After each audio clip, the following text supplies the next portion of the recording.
চীন বাংলাদেশকে একটা উভয় সংকটে ফেলেছে।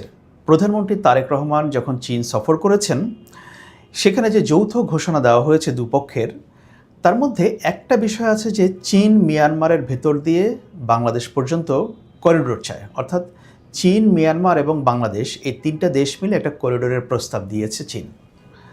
প্রশ্ন হচ্ছে, এই করিডোরের প্রস্তাবটা গ্রহণ করা বাংলাদেশের জন্য যেমন একদিকে সুবিধাজনক, আবার অন্যদিকে এটার ভিন্ন অর্থও আছে, অসুবিধাজনক। এখন বাংলাদেশ এটা গ্রহণ করবে কি না, এটা বাংলাদেশের জন্য একটা উভয় সংকট। কেন উভয় সংকট সেটা ব্যাখ্যা করা যাক।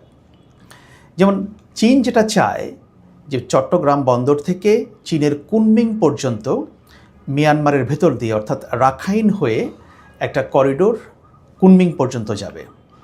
এখানে যে সড়ক পথের দূরত্ব হবে প্রায় 2000 কিলোমিটারের মতো, এটা 2200 কিলোমিটারও হতে পারে। অর্থাৎ চীন কুনমিং থেকে সরাসরি চট্টগ্রাম বন্দর তারা যাতে ব্যবহার করতে পারে, মংলা পোর্টও যাতে তারা ব্যবহার করতে পারে, সেজন্য তারা এই প্রস্তাবটা দিয়েছে। প্রশ্ন হচ্ছে, চীন কেন এই করিডোরটা চায়? তার একটা বড় কারণ হচ্ছে যে চীনের বর্তমান যে আমদানি রপ্তানি, অর্থাৎ চীন যে জ্বালানি তেল বা অন্যান্য সরবরাহ আমদানি করে মধ্যপ্রাচ্য থেকে, তার 80% আসে মালাক্কা প্রণালী দিয়ে। এই মালাক্কা প্রণালী খুবই সরু একটা প্রণালী, যেটি মালয়েশিয়া এবং ইন্দোনেশিয়ার ভিতর দিয়ে প্রবাহিত হয়েছে।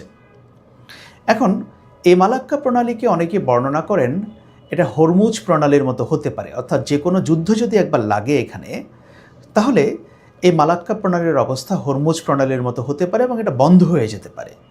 যদি এটা বন্ধ হয়ে যায় তাহলে চীনের জন্য মহাবিপদ। কারণ সাউথ চায়না সি নিয়ে আমেরিকার সঙ্গে এবং সেখানকার যে নেইবারিং স্টেটগুলোর সঙ্গে একটা দ্বন্দ্ব চীনের আছে।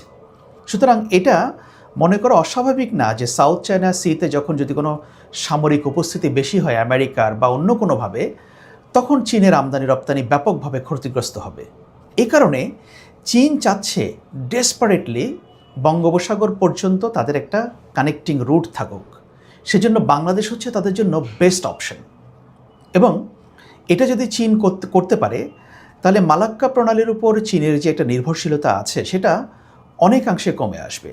এই যে প্রস্তাব দেওয়া হয়েছে, চীন করিডোরের যে প্রস্তাবটা দিয়েছে, সেটার 4টা কারণ আছে। একটা তো হচ্ছে মালাক্কা প্রণালীর একটা বিকল্প পথ তারা খুঁজে বের করতে চায়।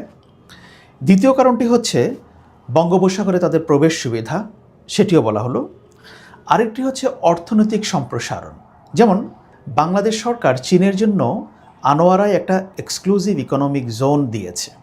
এটা বর্তমান সরকার এটাকে অ্যাপ্রুভ করেছে, এটা আগে থেকেই কথাবার্তা হচ্ছিল। কিন্তু চীন মনে করে যদি মিয়ানমার হয়ে এই করিডোরটা তারা স্থাপন করতে পারে, তাহলে এই যে চীনের যে এক্সক্লুসিভ ইকোনমিক জোন আছে, এখানে তাদের আমদানি রপ্তানি তাদের সুবিধা হবে। এছাড়া আরও একটি কারণ হচ্ছে যে বেল্ট অ্যান্ড রোড ইনিশিয়েটিভ। তবে এটা বাংলাদেশের জন্য কেন উভয় সংকট, এটা একটা ইন্টারেস্টিং ব্যাপার আছে। ঢাকায় নিযুক্ত চীনের রাষ্ট্রদূত ইয়া ওয়েন, তিনি তার এই কথাটা চাপা রাখতে পারেননি। এই তো 2-3 দিন আগেই তিনি বলেছেন যে এই করিডোরের সঙ্গে রোহিঙ্গা প্রত্যাবাসনের ব্যাপারটা সম্পর্কযুক্ত হতে পারে। অর্থাৎ রোহিঙ্গা প্রত্যাবাসনটাকে এখানে তখন ত্বরান্বিত করা যেতে পারে যদি এই করিডোরটা স্থাপন করা সম্ভব হয়। সুতরাং এই কথা বুঝতে অসুবিধা হচ্ছে না যে যদি চীনের প্রস্তাব বাংলাদেশ মেনে নেয়, করিডোরের প্রস্তাব, তাহলে রোহিঙ্গা সংকট সমাধানের একটা পথ খুলতে পারে। কারণ এই রোহিঙ্গাদেরকে মিয়ানমারে ফিরিয়ে নেওয়ার ব্যাপারে চীন একটা বড় ধরনের ভূমিকা রাখতে পারে। কারণ মিয়ানমারের উপরে চীনের যে একটা প্রভাব আছে সেটা আর অন্য কোনো দেশের নাই। সুতরাং বাংলাদেশ যদি এই করিডোরের প্রস্তাবে রাজি হয়, তাহলে চীন হয়তো মিয়ানমারকে প্রেশারাইজ করবে যাতে করে রোহিঙ্গাদেরকে ফিরিয়ে নেওয়া হয়। আর বাংলাদেশ যদি করিডোর না দেয়, এটাতে যদি বাংলাদেশ দিতে না চায়, তাহলে রোহিঙ্গা সংকটের সমাধান হবে বলে মনে হচ্ছে না। এখন অনেকে মনে করছেন যে বাংলাদেশের উচিত চীনের সঙ্গে নেগোশিয়েট করে যে ঠিক আছে আমরা করিডোর দেব, তোমরা রোহিঙ্গাদেরকে ফিরিয়ে নেওয়ার ব্যবস্থা করো মিয়ানমারের সঙ্গে আলোচনা করে। কিন্তু ব্যাপারটা এত সহজও না। কেন এতটা সহজ না? এই করিডোর যদি বাংলাদেশ দিতে চায়, এখানে ভারতের একটা বড় আপত্তি তৈরি হবে, অফকোর্স হবে। একই সঙ্গে আপত্তি তৈরি হবে আমেরিকার। কারণ আমেরিকা তো চীনকে সংকুচিত করে ফেলতে চায় বিভিন্ন জায়গা থেকে। এখন মালাক্কা প্রণালী হচ্ছে একটা বড় জায়গা যেখানে ভবিষ্যতে চীনের উপর আমেরিকা একটা প্রেশার তৈরি করতে পারে। এখন বাংলাদেশ যদি চীনের জন্য একটা বিকল্প পথ খুলে দেয়, অর্থাৎ চীন যদি মালাক্কা প্রণালীর উপর আর সেভাবে নির্ভরশীল না থাকে, তাহলে বিষয়টাকে আমেরিকা ভালোভাবে দেখবে না। কারণ আমেরিকা তো চাচ্ছে তার কৌশলগত কারণে চীনকে সংকুচিত করার জন্য। এখন বাংলাদেশ যদি সেটা উন্মুক্ত করে দেয়, তাহলে কি আমেরিকা বাংলাদেশকে ভালো চোখে দেখবে? দেখবে না। আরেকটা বিষয় হচ্ছে ভারত। অনেক আগে কথা হয়েছিল যে BCIM করিডোর নিয়ে, বাংলাদেশ, ইন্ডিয়া, মিয়ানমার এবং চায়না করিডোর, কিন্তু ভারত এটাতে রাজি হয়নি, যার কারণে সেই করিডোর খুব একটা অগ্রসর হয়নি।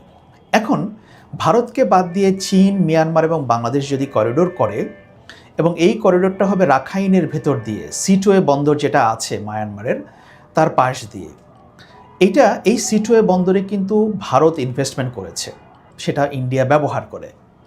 এখন এই করিডোর চীন প্রস্তাব করলেও মিয়ানমার রাজি হবে কিনা সেটাও একটা বড় প্রশ্ন আছে, কারণ তখন সিটওয়ে বন্দরের যে কার্যকারিতা এটা কিন্তু কমে যাবে।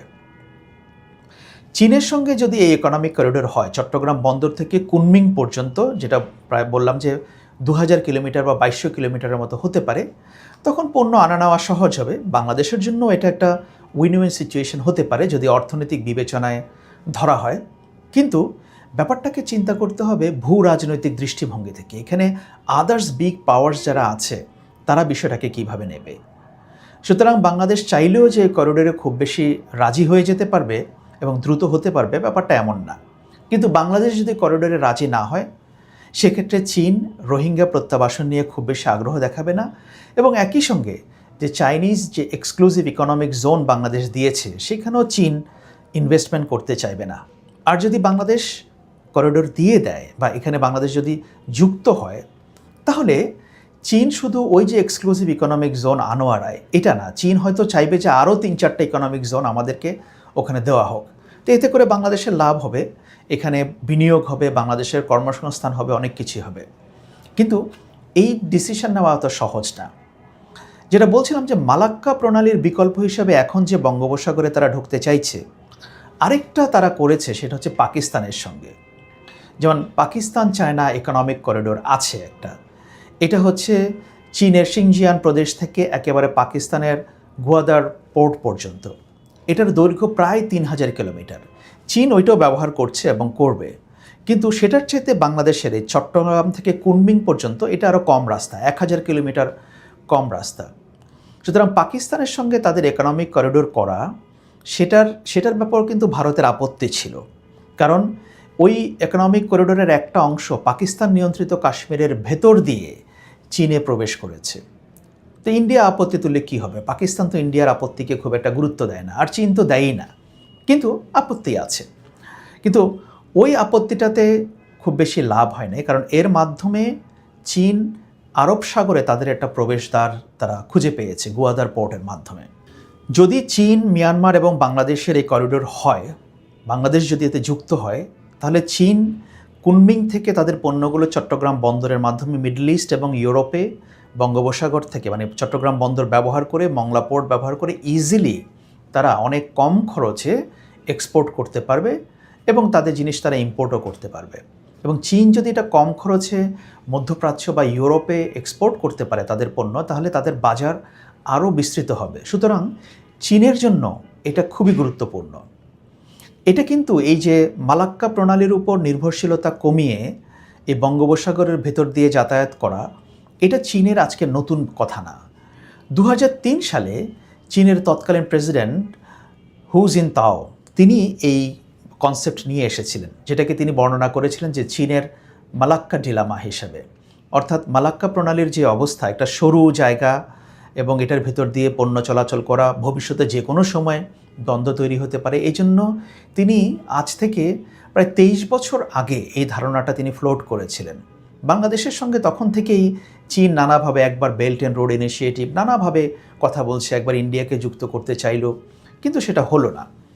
এখন দেখা যাক বাংলাদেশ এই ইকোনমিক করিডোরে কতটা সম্পৃক্ত হতে পারে বা আদৌ সম্পৃক্ত হতে পারে কি না। তবে যেটা ধারণা করা হয় যে এই যে রোহিঙ্গা ক্রাইসিস বাংলাদেশে যেটা 2017 সালে তৈরি হলো, চীন এই ক্রাইসিসের পেছনে একটা বড় রোল প্লে করেছে। কারণ চীন বাংলাদেশকে কবজা করতে চেয়েছিল। কেন কবজা করতে চেয়েছিল? চীন ভেবেছিল এই রোহিঙ্গা ক্রাইসিসটাকে তারা একটা বার্গেনিং চিপ হিসেবে ব্যবহার করতে পারবে। অর্থাৎ বাংলাদেশে যদি এই রোহিঙ্গা সংকটটা তৈরি হয়, তাহলে পরে বাংলাদেশ সবসময় চীনের মুখাপেক্ষী হবে এই সংকটটাকে সমাধান করার জন্য। সেটা তো এখন চীনের রাষ্ট্রদূতের কথায় বোঝাই যাচ্ছে যে তিনি বলছেন এই ইকোনমিক করিডোর যদি হয় তাহলে রোহিঙ্গা সংকটের সমাধান হয়েও যেতে পারে, প্রত্যাবাসনটা সহজ হয়ে যেতে পারে। তাহলে এর চেয়ে খোলামেলা জিনিস আর কী হবে? আর যদি এটা না হয় তাহলে রোহিঙ্গা সংকট যেরকম আছে সেরকমই হয়তো থাকবে। এখন বাংলাদেশ কি বিষয়টাকে অর্থনৈতিকভাবে দেখবে নাকি স্ট্র্যাটেজিক পয়েন্ট অফ ভিউ থেকে দেখবে? এবং চীনের সঙ্গে এটা স্থাপন করতে গেলে তাহলে কি আমেরিকা অনেক বেশি বাংলাদেশের উপর নাখোশ হবে? ভারত ব্যাপারটাকে কি করে দেখবে? কারণ ভারতও তো ছেড়ে দেবে না। ভারত তখন চাইবে আমেরিকার মাধ্যমে বাংলাদেশের উপরে প্রেশার ক্রিয়েট করার জন্য, যাতে বাংলাদেশ এটা না করে।